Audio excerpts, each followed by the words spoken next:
most attachment is really rooted in one thing: the things that we couldn't heal, the things that we couldn't fix, the things we couldn't save. Those things, the things that we were never able to control fully, those are the things that cause attachment to us.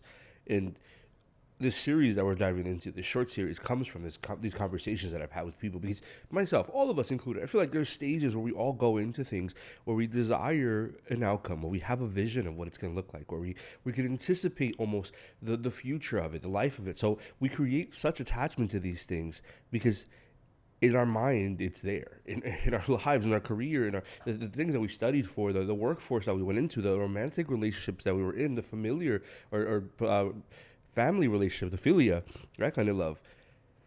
We create a story, and we don't detach because we're still attached to what could be. We have this imagination of our future in a place that's probably never going to exist. So let's look at that.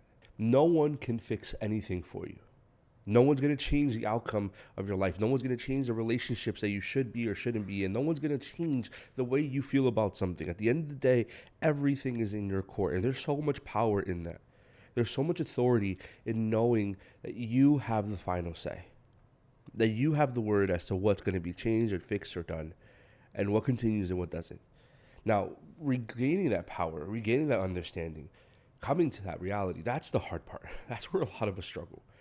Because we haven't conditioned ourselves enough to know this. So when we talk about detachment and this mountain of attachment, we're going to have to look at where it stems from. We're going to have to look at why we hold on to certain things. And this first episode is why we hold on, right? So the roots of attachment and detachment. So we have this concept in our lives where we want to build. So you're human, right? Let's just take it to the simplest form. As a person, as a human, innately, naturally, you have this desire to build something, to grow, to create. It comes naturally out of. Some of us are more in tune, more active with those things. Some of us aren't. Some of us, we find it really difficult to get the motor started, right? We find that hard to get past those barriers, but everyone has it.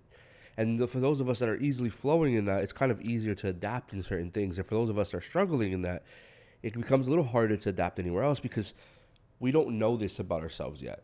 We don't really see ourselves as creatives. We don't really see ourselves as creating something. We don't really see growth. But when we finally have a root that breaks out of that wall and it attaches to something, it becomes really difficult to break off from it. Because in your mind, you finally are in something that you can envision. In your mind, you see potential, you see growth.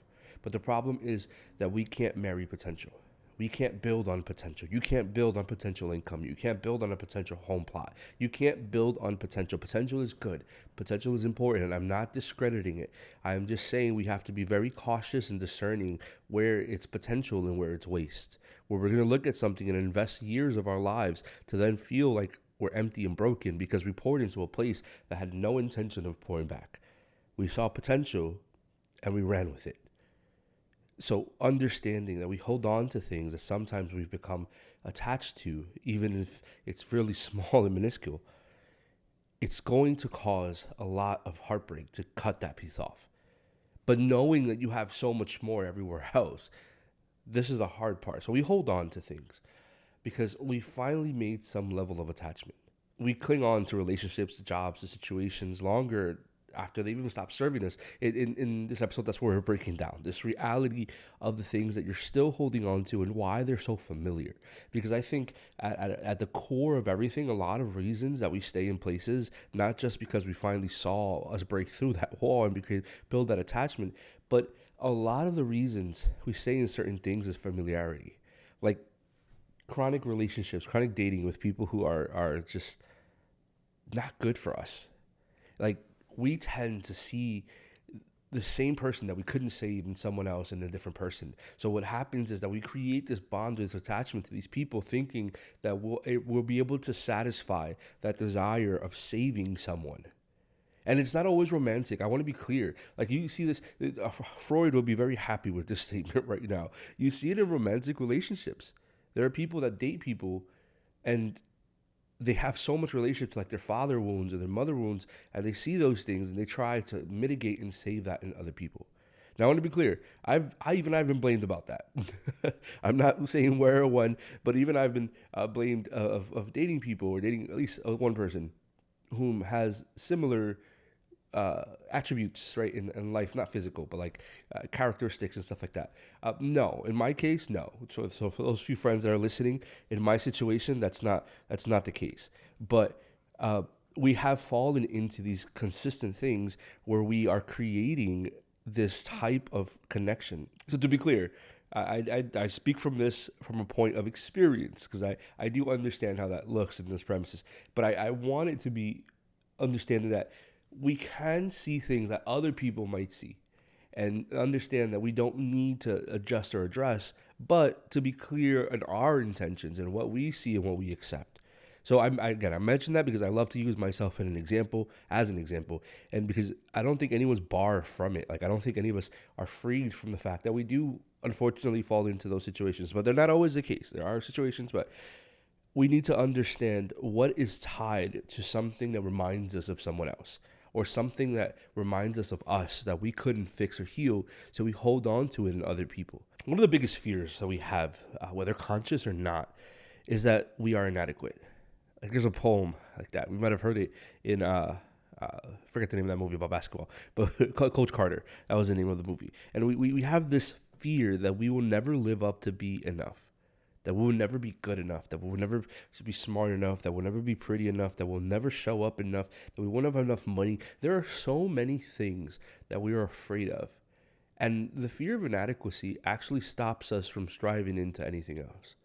Like one big reason that we hold on to really bad situations in work or at school or relationships, which is always the saddest one of them all, is because we think that we won't find better. Like we think that we're not going to improve. We think that the next thing in our lives is not going to be better than what we have now. We would rather suffer with the devil we know than grow from the devil we don't, than deal with that component with it. We look at the situation and our inadequacies or our thought of inadequacy ruins everything else for us. I think for a lot of people, we're so afraid of everything else, of the next stage, of the next step, of failing, of looking dumb, of being alone, of not having, we're so afraid of those things that we hold on for dear life to the thing that's killing us. And this is the irony. This is like the most ironic portion of this. And we stay in something that will never ever let us live, in fear that we'll die somewhere else. And I just want to pose this question before we even go into our points and dive even deeper into this component. I just want you to think about this. Is it better to be stuck where you are now?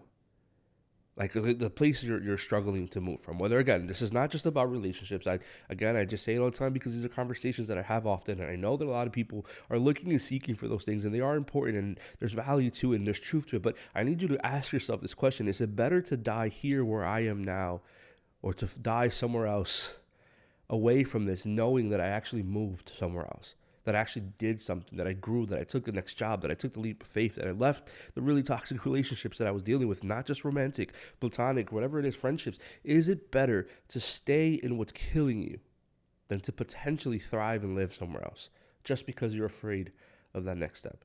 And I know I'm not saying it's easy. We say it all the time. It's easy to say, hard to do.